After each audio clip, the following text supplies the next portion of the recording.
रामनगर में मनोज अपनी पत्नी रचना के साथ समोसा बनाकर बेचता था। पहले तो वो इतनी कमाई नहीं कर पाता था, लेकिन जब से रचना से उसकी शादी हुई तो उसकी किस्मत जाग उठी, क्योंकि रचना समोसे का बहुत ही अच्छा मसाला बनाती थी। साथ ही प्याज की चटनी सिलबट्टे पर पीस कर बनाती थी, जिसमें वो प्याज के साथ साथ लहसुन, पुदीना, धनिया और आमचूर भी डालती थी। उनके समोसे प्याज चटनी के सभी दीवाने थे। ऐसे ही एक दिन मनोज रचना से, सच में रचना, तुम्हारे आने के बाद मेरे काम में इतनी बरकत हुई है कि क्या कहूँ। तुम्हारे हाथों की ये लाजवाब चटनी खाकर हम सबका मन खुश हो जाता है। अच्छा सुनिए, आज तो हमें अच्छी कमाई हो गई है, तो आप कल सुबह बाजार से थोड़ा राशन पानी ले आना। ठीक है। अगले दिन मनोज जब राशन लेकर आ रहा था तो उसे पेड़ के नीचे एक लड़की बैठी हुई मिलती है जो कि रो रही थी और देखने में बहुत ही खूबसूरत होती है। मनोज उसके पास जाता है और उससे पूछता है, आप कौन है? इस गांव की तो नहीं लगती, और आप रो क्यों रही हैं? भगवान के लिए आप शांत हो जाइए।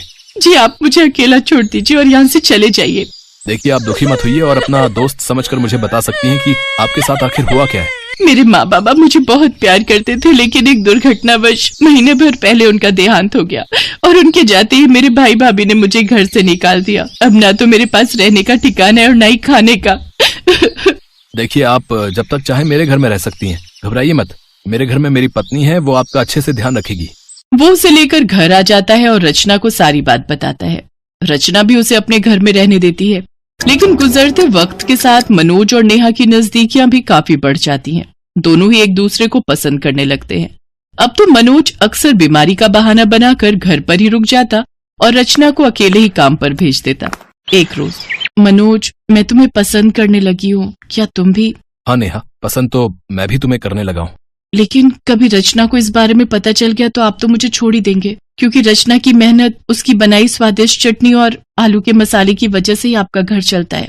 नहीं, उसे कुछ पता नहीं चलेगा। और वैसे भी प्याज की चटनी और तीखा आलू का मसाला बनाने में कौन सी बड़ी बात है, वो तो तुम भी बना सकती हो। इसके बाद दोनों एक दूसरे के गले लग जाते हैं। उधर बेचारी रचना अकेले ही काम पर जाती रहती है। फिर एक रोज उसका देवर सुनील उसके ठेले पर आता है। भाभी, जरा 2 समोसे तो लगाइए अपनी प्याज चटनी के साथ। वैसे क्या बात है भाभी, आजकल भैया ठेले पर नहीं दिखते? हाँ, वो आजकल उनकी तबीयत अचानक से खराब हो जाती है तो वो घर पर ही रुक जाते हैं। वाह भाभी, सचमुच क्या स्वाद है आपके इन समोसों में। वैसे सुना है कोई लड़की आजकल आपके घर में रह रही है? मैंने कल उन्हें बाजार में किसी लड़की के साथ घूमते देखा था। देखो, मैं कोई आग नहीं लगा रहा, बाकी तो आप ज्यादा समझदार हो। रचना अपना ठेला सुनील को सौंप घर जाती है, जहाँ उन दोनों को रंगे हाथ पकड़ लेती है। आपको शर्म नहीं आती अपनी पत्नी को धोखा देते हुए, वो भी इस कल की आई लड़की के चक्कर में? ये कल की आई लड़की तुमसे सुंदर और अच्छी दिखती है, गांव की गवार कहीं की। समोसे और चटनी बनाने के अलावा तुम्हें आता ही क्या है? बिल्कुल सही कहा नेहा ने। अब मैं इसे अपनी पत्नी मान चुका हूँ, इसलिए अब तुम मेरे घर से जा सकती हो। रचना रोते हुए घर से निकल गई। वो एक कुएं में छलांग लगाने लगी, तभी सुनील ने उसे रोक लिया। फिर रचना ने उसे सारी बात बताई। भाभी, आप यूं हार मत मानिए, और डूबकर तो उन दोनों को मरना चाहिए। वैसे भी आपके हाथों में तो माँ अन्नपूर्णा का वास है। आपसे ज्यादा अच्छा समोसा और प्याज की चटनी तो कोई नहीं बना पाता। अब आप खुद का ठेला लगाइए, और वो भी मनोज भाई के ठेले के सामने। इसमें मैं आपकी पूरी मदद करूंगा। हाँ। रचना ने सुनील के साथ मिलकर अपना ठेला लगा लिया और रचना को अपने सामने देख मनोज और नेहा के होश ही उड़ गए। देखते ही देखते रचना के ठेले पर लोगों की भीड़ लगनी शुरू हो गई। अरे रचना बहन, कहाँ चली गई थी तुम? अरे इस मनोज के समोसों में तो बिल्कुल भी स्वाद नहीं है। अब जल्दी से 4 समोसे मेरे लिए लगा दो तुम। जी भाई साहब, बहुत बहुत शुक्रिया। तो वही मनोज के ठेले पर अब मक्खी तक नहीं बैठती थी। ये देख नेहा मनोज से कहती है, तुम किसी काम के नहीं हो। तुमसे आगे तो तुम्हारी बीवी निकल गई। इतने सालों में तुम मुझसे आलू का मसाला बनाना तक नहीं सीख पाए। लानत है तुम पर। हाँ, तो तुम्हें कौन सी सिलबट्टे पर चटनी बनानी आती है? वो पकड़ना तक तो ठीक से आता नहीं। अरे तुम जैसी औरत के लिए मैंने अन्नपूर्णा जैसी बीवी को छोड़ दिया। तुम जैसी लड़कियां तो बस दूसरों का घर बर्बाद करना जानती हैं। अच्छा, मैं घर बर्बाद करती हूँ? अब मैं चली, तुम रहो अपने इस ठेले पर। नेहा मनोज को छोड़कर चली जाती है। तो दूसरी तरफ सुनील और रचना एक दूसरे के करीब आ जाते हैं और वो दोनों शादी कर लेते हैं और एक घर लेकर रहने लगते हैं। जबकि मनोज को अपना पेट भरने के लिए घर और ठेला दोनों ही बेचने पड़ते हैं और वो सड़क पर आ जाता है।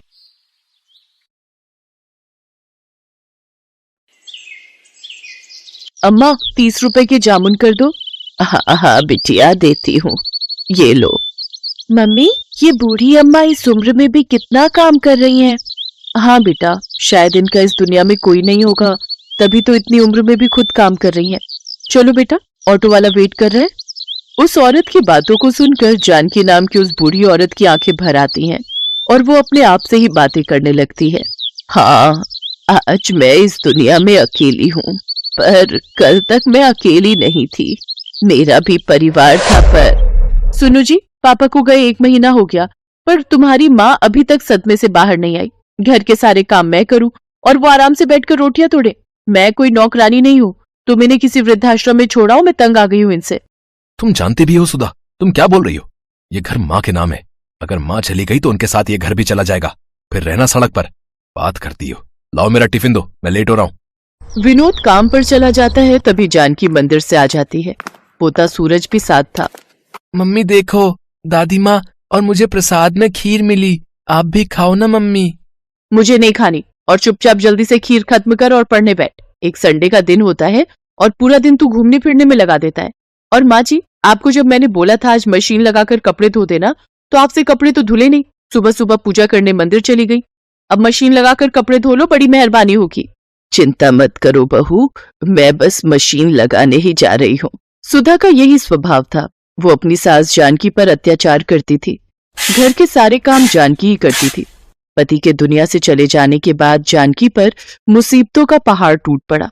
जानकी की बहू सुधा तो इसी फिराक में थी कि किस तरह से जानकी को इस घर से धक्का देकर उनके घर की मालकिन बन जाए, और उसे मौका मिल ही गया। अरे मैं मर गई। ये गर्म पानी बाल्टी में किसने रखा था? मेरा हाथ जल गया। जरूर ये काम माँ जी का है। वो तो चाहती है कि मैं मर जाऊं और उन्हें इस घर में आराम से रहने को मिले। क्या हुआ सुधा, तुम्हारा हाथ कैसे जल गया? ये सब तुम्हारी माँ के कारण हुआ है। उन्होंने ही जानबूझकर बाल्टी में गर्म पानी भरकर रखा था ताकि मैं नहाने जाऊं तो मैं जल जाऊं। अब मैं इस घर में एक पल भी नहीं रहूंगी। मैं जा रही हूँ यहाँ से। माँ, आपको शर्म आनी चाहिए। आपकी वजह से आज मेरा घर परिवार टूट रहा है। आप कहीं चली क्यों नहीं जाती हो?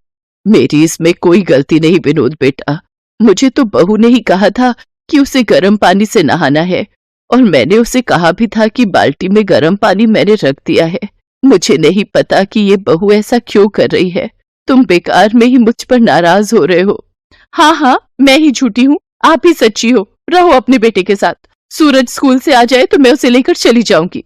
चिंता मत करो सुधा, मैं कोई ना कोई इंतजाम कल तक कर ही लूंगा, पर माँ इस घर में नहीं रहेगी। विनोद काम पर चला जाता है और सुधा अपने कमरे में जाकर सो जाती है। कुछ देर बाद सूरज स्कूल से आता है, तब वो उठती है। मम्मी दादी कहाँ हो सब? अरे मेरा राजा बेटा आ गया। चल तू बैठ, मैं तेरे लिए अभी खाना लगाती हूँ। माँ जी, खाना बन गया या नहीं? अरे ये कहाँ चली गई? मम्मी दादी कहाँ चली गई? उन्होंने मुझे बोला था आज वो मुझे पार्क में झूला झुलाने ले जाएंगी। सुधा पूरे घर में देखती है, पर उसे कहीं भी जानकी नजर नहीं आती। वो विनोद को फोन मिलाती है। विनोद घर आता है। विनोद, सूरज माँ जी से मिलने के लिए रो रहा है। अब उसे कैसे समझाएं? चिंता मत करो सुधा, मैं सूरज को समझाता हूँ। सूरज बेटा, रोते नहीं है। तुम्हारी दादी जी हरिद्वार गई हैं। वहां एक बहुत बड़ी पूजा होने वाली है, इसलिए उन्हें आने में थोड़ा समय लगेगा।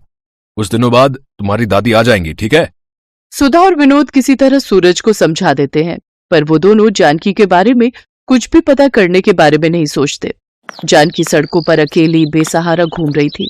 जानकी के पास जो थोड़े बहुत पैसे थे वो लेकर वो दूसरे शहर आ गई और एक झुग्गी में रहकर अपना गुजारा करने लगी। अब तो बहुत से झुग्गी वाले जानकी को जानते थे। जानकी को घर से निकले आज 10 साल हो गए। पिछले 10 सालों से जानकी अपने परिवार से दूर है, पर विनोद और सुधा ने उसे ढूंढने तक की कोशिश नहीं की। गर्मियों का सीजन आया तो जानकी ने मंडी से जामुन खरीदे और जामुन बेचने लगी। आज 80 साल की उम्र में जानकी इस दुनिया में परिवार के होते हुए भी अकेली है और आज भी खुद से कमाकर अपनी जिंदगी गुजार रही है। जानकी काकी, घर चल रही हो? मैं घर ही जा रही हूँ। शोभा बिटिया, अभी बहुत जामुन पड़े हैं। मैं सोच रही हूँ कुछ देर और बैठ जाती हूँ। थोड़े और बिक जाएंगे तो नुकसान नहीं होगा। लाला के जामुन के पैसे लौटाने हैं। घर ले गई तो जामुन खराब हो जाएंगे।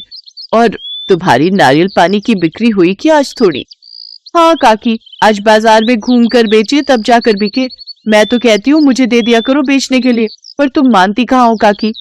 नहीं बिटिया, तुझे भी तो अपने घर का ख्याल रखना है। तू भी तो कितनी मेहनत करती है ना। तेरे बापू की तबीयत ठीक नहीं रहती, माँ भी तो घरों में काम करती है। कम से कम तू मेहनत करके घर को चला लेती है। ये बहुत बड़ी बात है बिटिया। चिंता मत कर, मेरी बूढ़ी हड्डियों में बहुत ताकत है। जिंदगी के दुखों ने मेरे शरीर को मजबूत बना दिया है। तुमसे बहुत कुछ सीखने को मिलता है काकी। अच्छा मैं घर चलती हूँ, फिर तुम आराम से आ जाना। जानकी को जामुन बेचते रात हो गई। उसके पास अभी भी जामुन बचे हुए थे। तभी उसके पास एक गाड़ी आकर रुकती है। अरे यार, जामुन खाने का बहुत मन हो रहा है, चल ना उन अम्मा से जामुन लेते हैं। एक काम कर, तू जल्दी से जाकर ले आ, मैं गाड़ी साइड लगाता हूँ। अम्मा 50 रुपए के जामुन कर दो। अभी करती हूँ बेटा। अम्मा मेरे पास 500 का नोट है, आपके पास खुले होंगे? नहीं बेटा, मेरे पास खुले तो नहीं है। सूरज, सूरज, तेरे पास 50 रुपए है क्या? जरा पकड़ा दे है तो। सूरज। जानकी सूरज नाम सुनकर थोड़ी घबरा जाती है। अचानक वो लड़का गाड़ी से बाहर निकलता है और जानकी को देखकर चौंक जाता है। दादी माँ, और यहाँ? सूरज तब छोटा था। 10 साल का बच्चा सूरज आज 20 साल का हो चुका था। सूरज अपनी दादी को पहचान गया और वो दादी दादी कहकर अपनी दादी के गले लगकर फूट फूट कर रो पड़ा। सूरज कॉलेज में पढ़ रहा था तो वो इसी शहर में रहता था। सूरज को जानकी से सारी बात पता चलती है और वो भी अपने पोते से लिपट कर खूब रोती है। इसके बाद जानकी सबसे विदा लेकर अपने पोते सूरज के साथ अपने शहर अपने घर पहुंचती है। जानकी को सूरज के साथ देखकर विनोद और सुधा हैरान रह जाते हैं, पर सूरज गुस्से में था। मम्मी पापा, आखिरी बार आप लोगों से मिलने और अपना सारा सामान लेने आया हूँ। आज के बाद मैं आप लोगों को अपनी शक्ल कभी नहीं दिखाऊंगा। मैं दादी के साथ रहूंगा। आपने मुझसे झूठ बोला कि दादी माँ हरिद्वार गई हैं, पर आज 10 साल बाद दादी की हालत देखकर सचमुच मुझे आपको अपने माता पिता कहते हुए भी शर्म आ रही है। मैं हमेशा दादी माँ के बारे में आपसे पूछता था, पर आप हमेशा टाल देते थे। कहीं ऐसा ना हो जैसा आपने दादी माँ के साथ किया है ना, कल आपके साथ ऐसा हो जाए। पर नहीं, आपके साथ ऐसा कुछ नहीं होगा, क्योंकि मैं तो आप दोनों के साथ अपने सारे रिश्ते तोड़कर दादी माँ के साथ जा रहा हूँ। नहीं सूरज बेटा, ऐसा मत कर, हम तेरे बिना जी नहीं पाएंगे। हमें माफ कर दो सूरज बेटा, ऐसा मत करो, तुम हमारे बुढ़ापे का सहारा हो। अच्छा, तो दादी माँ के बुढ़ापे का सहारा भी तो आप ही थे ना, तब आपने क्यों नहीं सोचा मैं आप दोनों की नहीं सुनूंगा, मैं दादी माँ के साथ जा रहा हूँ। सूरज जानकी के साथ वापस जाने लगता है। तभी सुधा और विनोद रोते बिलखते जानकी के पैरों में गिर जाते हैं। माजी, माजी मुझे माफ कर दो, मुझसे गलती हो गई माजी। माँ, सूरज को समझाओ ना माँ। जानकी वहीं रखी एक कुर्सी पर बैठ जाती है। नहीं सूरज बेटा, अब मुझे किसी डॉक्टर की जरूरत नहीं। मैं अपने पोता और बेटा बहू से मिल ली।